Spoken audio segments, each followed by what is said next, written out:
नमस्कार दोस्तों, स्वागत है आप सभी का आपके अपनी YouTube channel Kuldeep Nalwa channel पर।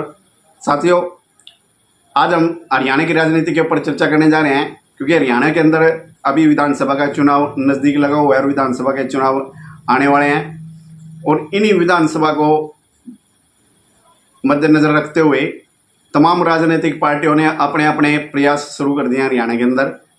और अब हरियाणा के जो मुख्यमंत्री हैं श्री नायब सिंह सैनी, क्योंकि इनको काम करने के लिए यही 2-3 महीने का समय मिला है, तो वो इन 2-3 महीने के अंदर एक किस्म से एक हरियाणा के एक नायक की तरह भूमिका निभा रहे हैं हरियाणा में। क्योंकि अब ये चाह रहे हैं कि हरियाणा के अंदर 2-3 महीने के अंदर इतने काम कर दिए जाएं, तो इसीलिए इनको नायक की भूमिका के तौर पर देखा जा रहा है। क्योंकि जब जैसे ही हमारे हरियाणा के अंदर लोकसभा के इलेक्शन चुनाव समाप्त होते हैं, तो उसके बाद ये एकदम से एक्शन में आ जाते हैं और ताबड़तोड़ बैठ के लेना और ताबड़तोड़ घोषणाएं योजनाओं लागू करना हरियाणा के अंदर शुरू कर देते हैं। तो अभी इन्होंने क्या क्या घोषणाएं की हैं, क्या क्या योजनाएं लागू की हैं, तो उसी के बारे में हम चर्चा करेंगे। सरपंचों को भी इन्होंने बड़ा यानी कि खुश किया है, सरपंचों को भी बहुत कुछ दे दिया है, ग्राम पंचायतों के लिए बहुत कुछ इन्होंने घोषणाएं की हैं। तो वो सारी घोषणाएं क्या क्या हैं, तो वीडियो के माध्यम से आप तक पहुँचाने का प्रयास करूँगा। तो दोस्तों, वीडियो में अंत तक लास्ट तक जरूर बने रहें। और सारी की सारी घोषणाएं क्या है, मुख्यमंत्री के द्वारा क्या क्या घोषणाएं की गई हैं, किस वर्ग को कितना क्या कुछ दिया है, तो वो सारी जानकारी आपको वीडियो में मिलेगी। इसलिए वीडियो को अंत तक लास्ट तक जरूर देखें और वीडियो पसंद आए तो लाइक ज़रूर करें और शेयर ज़रूर करें। तो साथियों, सबसे पहले तो हरियाणा के जो मुख्यमंत्री हैं, उन्होंने जो हरियाणा कौशल रोजगार नियम के तहत जो भी कर्मचारी लगे हुए हैं, उन कर्मचारियों को खुश करने का प्रयास किया है। तो इसमें कौशल रोजगार के तहत जो यानी कि पार्ट 1, पार्ट 2 और पार्ट 3 में जो कर्मचारी लगे हुए थे, उन कर्मचारियों का जो वेतन में 8% की वृद्धि कर दी गई है। और ये वृद्धि 1 जुलाई से ही लागू होगी, 1 जुलाई 2024 से ही लागू होगी। तो एक तो ये घोषणा की हरियाणा के कर्मचारियों को खुश करने के लिए। और दूसरा, एक और हरियाणा के अंदर जो सफाई कर्मचारी थे, ये भी अपनी मांग उठा रहे थे बार बार, तो इनको भी खुश करने का प्रयास किया गया हरियाणा सरकार के द्वारा, हरियाणा के मुख्यमंत्री के द्वारा। तो उनकी भी जो शहरों के अंदर जो सफाई कर्मचारी हैं, उनका मानदेय यानी कि उनका वेतन 17,000 रुपये कर दिया गया है। और जो गाँवों के अंदर जो सफाई करते हैं गाँव के अंदर, तो उनका वेतन 16,000 रुपये कर दिया गया है। तो अब इनको भी खुश करने का प्रयास किया गया है सरकार के द्वारा, सरकार के मुख्यमंत्री के द्वारा। तो साथियों, क्योंकि आप सभी जानते हैं कि हरियाणा के अंदर जो ग्राम यानी के जो भी नवनियुक्त सरपंच थे, वो सरपंच सरकार से नाराज चल रहे थे, क्योंकि इन्होंने अपनी मांगों को रखते हुए बहुत सारे प्रदर्शन किए। और जो हरियाणा के जो पूर्व सीएम है मनोहर लाल खट्टर, तो उन्होंने इनकी बातों को नहीं माना। तो इसीलिए सरपंच नाराज चल रहे थे हरियाणा सरकार से। और जो लोकसभा का इलेक्शन हुआ, और उस लोकसभा के इलेक्शन में इन सभी सरपंचों की नाराजगी देखने के लिए मिली। और जो नए सीएम है नायब सिंह सैनी ने इन बातों को समझा और समझने के बाद इनकी मांगों को यानी कि पूरा करने का प्रयास किया गया है सरकार के द्वारा। और वो क्या क्या घोषणाएं हैं साथियों, और वो क्या मांगे थी इनकी, तो आप स्क्रीन के ऊपर देखिए और आप भी पढ़िए। अब सरपंच बिना टेंडर के करवा सकेंगे 21 लाख रुपए तक के कार्य। क्योंकि साथियों, पहले क्या था कि सरपंच सिर्फ 5 लाख रुपए तक का ही कार्य करवा पाता था पंचायत में, और बाकी जो भी इससे ऊपर के जो कार्य होते थे वो ई टेंडरिंग के द्वारा होते थे।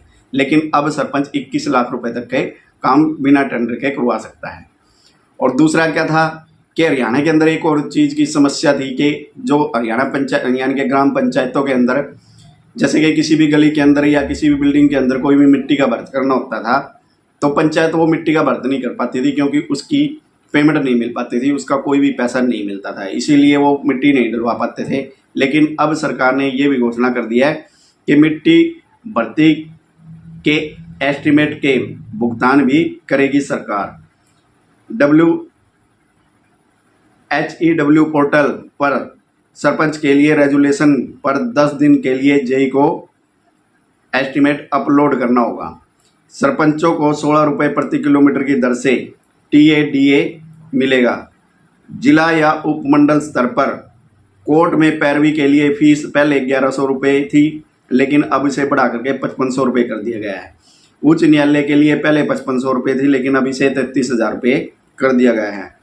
राज्य स्तरीय कार्यक्रम गांव में होने पर डीसी एसपी के साथ सरपंच की कुर्सी होगी। ग्राम पंचायतों के लिए 3000 तक के कंप्यूटर ऑपरेटर किए जाएंगे नियुक्त। पंचायत अब जैम पोर्टल पर खरीद पाएगी लैपटॉप और प्रिंटर। अपंजीकृत ठेकेदारों को 1 साल में 50 लाख रुपए तक का काम करवा सकेगा। हर बड़े टेंडर की जानकारी सरपंच को एसएमएस के द्वारा प्राप्त होगी। स्टाम्प ड्यूटी और बिजली बिल सेंस में अब सीधा जाएगा पंचायतों के अकाउंट में पैसा। गांव में पेयजल की समस्या को पंचायत के रेजुलेशन पर उस कार्य को करवाया जाएगा और पब्लिक हेल्थ विभाग के द्वारा। ग्राम पंचायत पर राष्ट्रीय पर्व पर विशिष्ट आयोजन के लिए पंचायत फंड को 30,000 रुपये तक कर सकेंगे खर्च। पंचायत में राष्ट्रीय पर्व की गतिविधियों और प्रचार और झंडा मिठाई खर्च के लिए 500 रुपये से बढ़ा करके 5,000 रुपये कर दिया गया है। सरपंच अब ग्राम सचिव की ACR पर भी कर सकेंगे टिप्पणी। तो साथियों, ये थी सरपंचों के लिए हरियाणा सरकार की तरफ से घोषणाएं, और ये साथ ही जून से ही लागू हो गई हैं। तो इस प्रकार से हरियाणा सरकार यानी कि हरियाणा के जो मुख्यमंत्री है इस प्रकार से काम कर रहे हैं। हर चीज़ को यानी कि हर एक जो भी व्यक्ति नाराज थे सरकार से उनकी नाराजगियों को दूर करने का प्रयास कर रहे हैं। और दोस्तों, आप इन सब बातों से क्या समझते हैं? क्योंकि यदि गांव के अंदर, क्योंकि सरपंचों की भी एंटी कम्बेंसी होती है, यदि सरकार इन सरपंचों को खुश कर देती है और सरपंच सरकार से खुश हो जाते हैं और सरकार के साथ लग जाते हैं, तो क्या इन सरपंचों की वजह से क्या नया सरकार हरियाणा के अंदर पूर्ण बहुमत के साथ सरकार बना पाएगी? तो आप इन सब बातों से आप अपनी क्या राय रखते हैं, अपने क्या विचार रखते हैं? तो कमेंट बॉक्स में अपनी राय और प्रतिक्रिया जरूर दीजिएगा। तो मिलते हैं फिर नई वीडियो में नए विषय के साथ। तब तक सभी दोस्तों को जय श्री राम, वंदे मातरम।